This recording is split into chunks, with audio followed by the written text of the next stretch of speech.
जय हिंद साथियों। यदि आप बिहार सिविल कोड के फॉर्म को फिलअप किए हैं स्पेशली पीयून चपरासी के लिए, तो ये वीडियो आपके लिए बहुत महत्वपूर्ण है। इस वीडियो में दोस्तों 2016 में जो बिहार सिविल कोड का पीयून का जो एग्जाम हुआ था उसके कुछ महत्वपूर्ण प्रश्नों पे आज हम लोग फोकस करने वाले हैं, जो आने वाले आपके एग्जाम में काफी हेल्प करेंगे। दोस्तों वीडियो को अंत तक देखिए और अंत में जाकर वीडियो पसंद आ जाए तो चैनल को अभी तक आपने अगर सब्सक्राइब नहीं किया होगा तो चैनल को सब्सक्राइब करेंगे। वो अभी कब अंत तक देखिए, वीडियो अच्छा लगे तब। दोस्तों प्रश्न है कि एक लड़की और एक लड़का की वर्तमान आयु का अनुपात 5:4 है। 4 वर्ष पहले लड़का की आयु 24 वर्ष थी, 5 वर्ष बाद लड़की की आयु क्या होगी। अब दोस्तों ऐसे प्रश्नों को सॉल्व करने के लिए तो हर कोई कर सकता है इसे, लेकिन सबसे इंपॉर्टेंट बात यह होता है दोस्तों एग्जाम में कि हम जल्दी में कैसे करें, है कि नहीं बात। तो इसके लिए हम आपको जो यूनिक तरीका बता रहे हैं उसे समझिएगा ध्यान से। एक लड़की और एक लड़का की वर्तमान आयु का जो अनुपात है वह 5:4 है। यानी दोस्तों लड़की और लड़का, इसे समझिएगा, यही मेन पॉइंट है। यानी दोस्तों यह गर्ल रेशियो बॉय, यानी गर्ल के लिए 5 है और बॉय के लिए 4 है। लड़की के लिए 5, लड़का के लिए 4। क्या है? वर्तमान उम्र का अनुपात है, यानी करेंट उम्र का ये अनुपात है। 4 वर्ष पहले लड़का की आयु जो है वो 24 वर्ष थी। भाई मेरे 4 वर्ष पहले लड़का अगर 24 साल का था तो वर्तमान में अभी लड़का कितने साल का होगा? 28 साल का होगा कि नहीं होगा? 4 वर्ष पहले 24 साल का था तो अभी कितने साल का होगा? 4 वर्ष जोड़ देंगे तो ये हो जाएगा 28 वर्ष। यानी लड़का का जो वर्तमान उम्र है वह है 28 वर्ष। समझे कि नहीं? अब दोस्तों देखिए बॉय का रेशियो कितना दिया हुआ है? 4। कितना गुना है? तो 7 गुना है 7 × 28, है कि नहीं? जो रेशियो दिया हुआ है बॉय का उससे 7 गुना है 28। तो दोस्तों 5 में भी अगर हम 7 से गुना कर देंगे, 5 में भी अगर हम 7 से गुना कर देंगे तो लड़की का ये वर्तमान उम्र निकल जाएगा कि नहीं निकल जाएगा? निकल जाएगा। तो लड़की का उम्र वर्तमान उम्र कितना हो गया? 35 वर्ष। अब हमसे पूछा जा रहा है कि 5 वर्ष बाद लड़की का उम्र क्या होगा, तो इसी वर्तमान उम्र में 5 साल जोड़ देंगे तो ये हो जाएगा 40 वर्ष। तो ये 5 वर्ष बाद लड़की का उम्र कितना हो जाएगा? 40 वर्ष। मैं उम्मीद करता हूं दोस्तों कि समझ में आपको आ गया हो। तो एग्जाम में दोस्तों अगर ऐसा प्रश्न पूछे तो ये सब करने की कोई जरूरत नहीं है, सारा काम आप अपने दिमाग में कर सकते हैं और जल्दी से दोस्तों ऐसे प्रश्नों को आप सॉल्व कर सकते हैं। दोस्तों एग्जाम में 35 क्वेश्चन मैथ के हैं। काफी दोस्तों मायने रखता है 35 क्वेश्चन और बहुत इंपॉर्टेंट है दोस्तों मैथ पीयून चपरासी के लिए। तो दोस्तों ऐसे ही जल्दी में सही क्वेश्चन को हमें सॉल्व करना है तो अंत तक वीडियो को जरूर देखिएगा, क्योंकि हम आपको जो प्रश्न 2016 में पूछे गए थे उनमें से जो खास जो प्रश्न है, जो इंपॉर्टेंस प्रश्न है, जो आपको परेशान कर सकता है, उसी प्रश्न को हम आपको सॉल्व करके हम आपको बताएंगे कि आपको भी ऐसे ही एग्जाम में करना है। आइए दोस्तों अगले प्रश्न पे।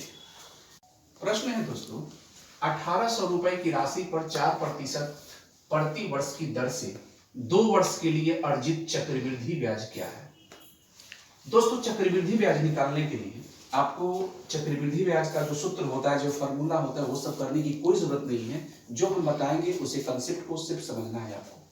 हमें दोस्तों यहाँ केवल परसेंटेज से मतलब है। परसेंटेज क्या है? 4%। 4% को डायरेक्ट हम भीम में जब बदलेंगे तो यह हो जाएगा 1/25। कैसे? तो मेरे भाई 4% का मतलब 4/100 होता है कि नहीं? तो 1/25 ना हो जाएगा, 25 चौका से, यानी 1/25। तो डायरेक्ट हम 4% को भी में बदल लिए तो आ गया 1/25। चक्रवृद्धि ब्याज दोस्तों बढ़ता है, घटता नहीं है, बढ़ता है कभी भी। तो इसको हम ऐड कर लेंगे। क्या करेंगे? ऐड करेंगे। तो 25 में 1 जोड़ देंगे तो क्या हो जाएगा? 26/25 हो जाएगा। क्या हो जाएगा? 26/25 हो गया। यहां तक तो आप समझ गए होंगे, ठीक है। अब दोस्तों देखिए कितने वर्ष के लिए है?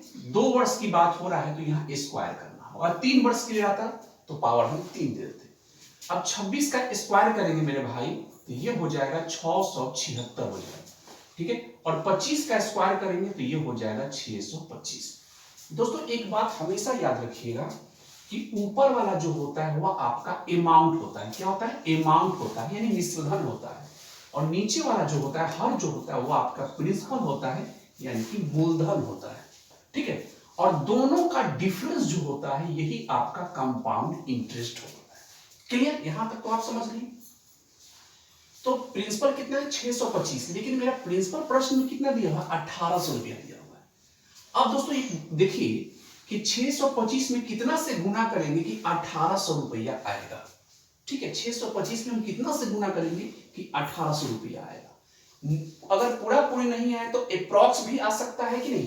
तो 625 में दोस्तों ध्यान से पहले समझिएगा, 625 में यदि हम 2 से गुना करते हैं तो 5 दूना 10, 2 दूना 4, 1 5 और ये 6 दूना 12, ये 1250 आ जाता है।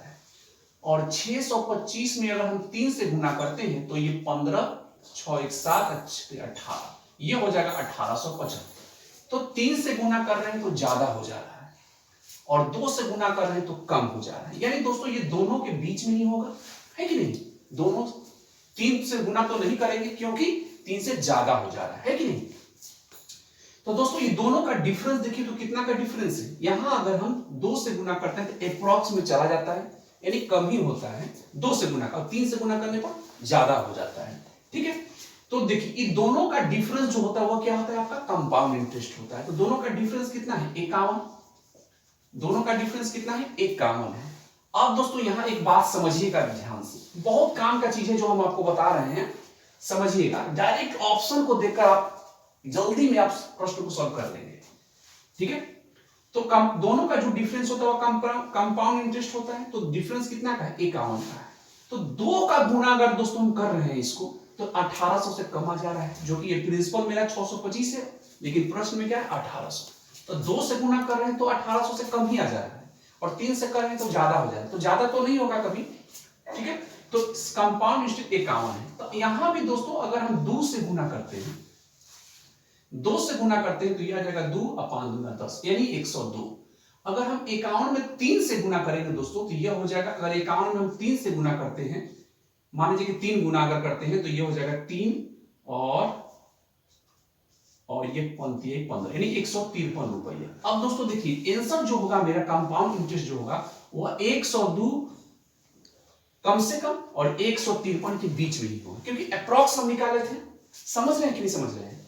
625 नीचे वाला प्रिंसिपल होता है, ऊपर वाला अमाउंट होता है। ठीक है। तो मेरा प्रिंसिपल 1800 दिया है, तो 625 में अगर हम 2 से गुना करते हैं तो 1800 नहीं आ रहा है, कम ही आ रहा है। और 3 से गुना करें तो ज्यादा ही हो जा रहा है। ठीक है। तो यानी कि 2 गुना और 3 गुना, ये दोनों के बीच में ही मेरा क्या है? प्रिंसिपल है। और ये दोनों का डिफरेंस करेंगे तो ये मेरा कंपाउंड इंटरेस्ट निकलेगा। तो डिफरेंस कितना का है? 51 का है। तो 2 से 51 में गुना करते हैं तो 102 आता है, और 3 से गुना करते हैं तो 153 आता है। तो आंसर जो होगा चक्रवृद्धि ब्याज जो दोस्तों होगा मेरा 102 और 153 के बीच में होगा। तो देख लेंगे ऑप्शन में कहां है? 102 और 153 के बीच में, जो कि आपका ऑप्शन डी होगा 146.88 रुपया। यानी दोस्तों सही आंसर आपका होगा ऑप्शन डी। चलते हैं अगले। उस संख्या का 46% क्या है? तो दोस्तों 61%। तो 61% का मतलब हुआ 61/100। तो ये यही 61% का जो वैल्यू है यह दिया हुआ है 9028। ठीक है। और 100% का मतलब हो जाएगा वह संख्या। ठीक है ना, उसी संख्या का हमें 46% बताना है। अब देखिए दोस्तों कि 61 का कई गुना 9028 आएगा, तो 148 में अगर हम 61 से गुना कर देंगे तो ये आ जाएगा 9028, यानी 61 का 148 गुना 928 है। तो दोस्तों 61% 9028 है और 148 गुना, तो 100 में भी हम 148 से गुना कर देंगे तो ये मेरा वह संख्या निकल कर आ जाएगा, यानी यह हो जाएगा 148 और डबल 0, यही ओरिजिनल संख्या। और इसी संख्या का 148 100 का ही हमें 46% निकालने के लिए कहा जा रहा है। तो 46% निकालेंगे, 2 शून्य से 2 शून्य, यानी 148 में अगर हम 46 से गुना कर देंगे तो ये कितना आ जाएगा? ये आप गुना करेंगे तो ये आ जाएगा आपका 6808, यानी 6,808 रुपया आपका जो होगा, पैसा कहीं था जो भी है, यानी 6,808 सही आंसर होगा। देख लेंगे ऑप्शन में कहा है, ऑप्शन सी आपका सही आंसर होगा। चलते हैं दोस्तों अगले प्रश्न पे। प्रश्न है दोस्तों, 6 लड़के एक काम को 42 घंटे में पूरा कर सकते हैं, उसी काम को 14 लड़के उसी काम को कितने घंटे में पूरा करेंगे।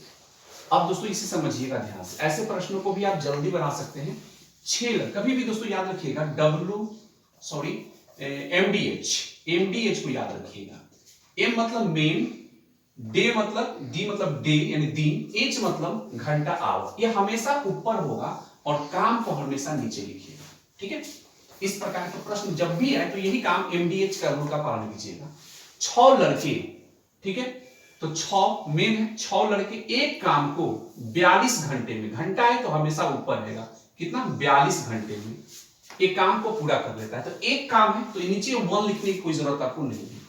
ठीक है, उसी काम को, वही काम को 14 लड़के कितने घंटे में, तो ये आपका घंटा नहीं दिया हुआ है, यही हमसे पूछ रहा है कितना घंटा लगेगा उसी काम को। तो काम तो वही है बाई 1, तो बाई 1 लिखने की जरूरत नहीं है, काम सेम है, इसलिए हमने इक्वल कर दिया।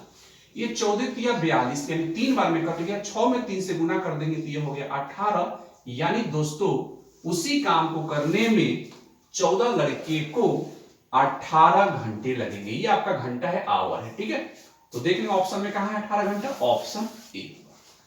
दोस्तों मैं उम्मीद करता हूं कि प्रश्न भी आपको समझ में आ गया होगा। तो अभी तक आपने हमारे चैनल को सब्सक्राइब नहीं किए हैं, पहली बार है हमारे इस यूट्यूब पर, तो प्लीज चैनल को सब्सक्राइब जरूर करें। मिलते हैं अगले वीडियो में, अपना ध्यान रखिए। जय हिंद, वंदे मातरम।